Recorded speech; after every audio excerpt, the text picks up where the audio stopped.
Have you ever felt like you had to share your testimony right away? Maybe God did something in your life and you thought, I need to tell everyone, but then you weren't quite sure how to put it all into words? Well, let's take a look at Paul's journey and see what we can learn from his timing. Galatians 2:1 says, Then after 14 years I went up again to Jerusalem with Barnabas, taking Titus along with me. Wait, 14 years?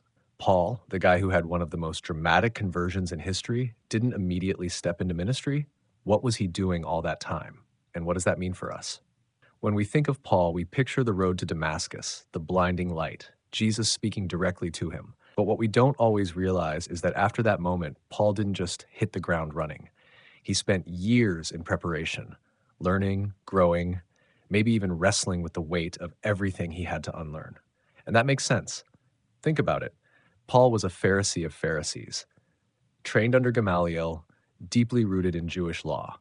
His whole worldview had just been turned upside down.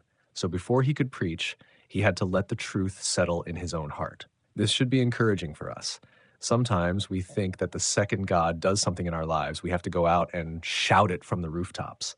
But what if God is calling us to sit with it first, to let transformation actually take root before we try to explain it to others? Let's be real. There's a pressure in our culture to share things quickly. Social media makes it easy to post about our experiences before we've fully processed them. But a testimony isn't just about what happened, it's about what it means. And sometimes you don't know the full meaning until time has passed. How many times have you gone through something, thought you understood it, and then 5 years later realized there was a whole other layer you missed? Imagine if Paul had rushed out right away with only a half-baked understanding of the gospel. Would his message have had the same weight?